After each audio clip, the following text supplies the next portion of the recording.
Hey there, Sharon Horne-Ellstrom here. Welcome to day 2590 of What's You Up To Now. It's a segment of my daily podcast where I document my journey. What am I doing? What's working? What's not working? The good, the bad, the ugly. And I think I've mentioned that I guess sometime last year I decided, and prior to that I knew I needed to do it for a long time. I need to meld together some of the things that I'm doing, especially the things that I'm doing for free, to share with other people, lessons learned, and things like that. I needed to simplify and make it more streamlined. So I was talking about the same things, both for my Supersize Your Business group, as well as the annual challenge, whatever the annual challenge topic was for that day. So this year, so far, I've done the same topic for both groups of people. The annual challenge people, today we're talking about communication core values and how we can use them to be a better person, a better version of ourselves. And for Supersize Your Business, how can we use communication core values for our organization, for us personally and our organization, to create the organization we want to supersize and build and grow our business? And it's pretty easy to use topics like this in both a business setting and in a personal setting, right? Because they absolutely apply to everything. And communication is one of those core foundational skills that if we get better at it, it improves every area and aspect of our life. And so knowing what we stand for, knowing what's most important to us, knowing what our core values are is really critical and important. And I shared that my core values, I've done this exercise literally thousands of times, identifying my core values, simplifying my core values, not only for me as a human being, but for the different businesses and organizations I'm a part of or that I work with. I coach people through how to do this.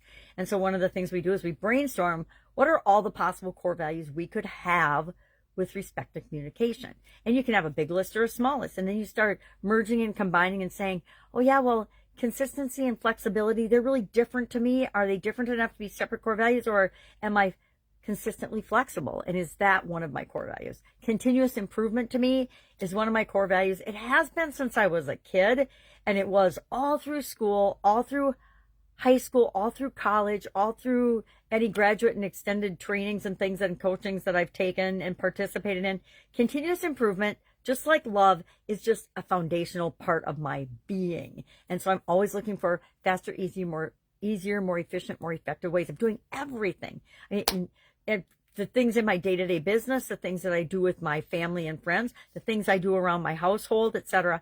I am one of those people that cannot stop looking for ways to make things better and easier for everybody involved. So continuous improvement is a huge core value of mine. And that, of course, applies to communication as well. How can I continually improve to communicate in a way that's better and more effective, meaning the people that I'm communicating to actually get and understand the intent with which I'm communicating something?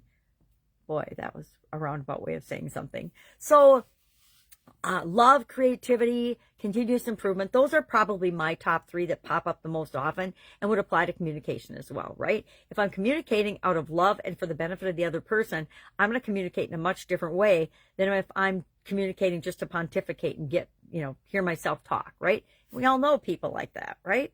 Sometimes we are a person like that. So that's what we're doing today, both for Supersize Your Business. I said, hey, share 3 of your communication core values. What 3 things with respect to communication are most important to your organization right now? And for personal, I said, okay, brainstorm a list, pick your top 3 to 5, and then we'll look at that and we'll see how that plays out throughout the rest of this month. Why? Because we need to know what our definition of something is, and we need to know what's most important to us about that thing, and then we'll keep working on other topics with respect to communication throughout the rest of this month. Why? And it's really different. This year I've really mixed up the order at which I cover the 9 life framework area that I use to share and coach and consult on. I've almost always done physical first, or sometimes if I started in February, I think a couple of years I've started in February with the annual challenge, and then I would talk about emotional because we got Valentine's Day and all that in there. I think I might have, I don't know if I ever did relationships in February. I might have. The other areas have moved around a little bit, but usually communication, confidence, and contribution come towards the end of the 9-month focus on individual parts of the life framework. And so this year I sat down and I made a grid of, okay, the last 3 years, what have I done? What order, what month have I done them in? And I blew the whole thing up. Last month we focused on confidence, which I've never done this early in the year. This month I'm focusing on communication, which I've never done this earlier in the year. And I've got them all mapped out. I mapped them out and picked and chose them in a way that made sense to me this year because I wanted to do something different. Why? Because that pushes me to grow and continually improve and stretch my comfort zone like I encourage everyone else to do. All right, that's all I've got today. If I can help you in any way, please just hit me up and ask. Otherwise, I am hanging out with my 2 youngest granddaughters this weekend, which is why I've had no sleep. But I got one down for a nap so I could make my videos, at least get them done today. Because I need to do them every day for me just as much as for you. All right, I will, of course, be with you tomorrow.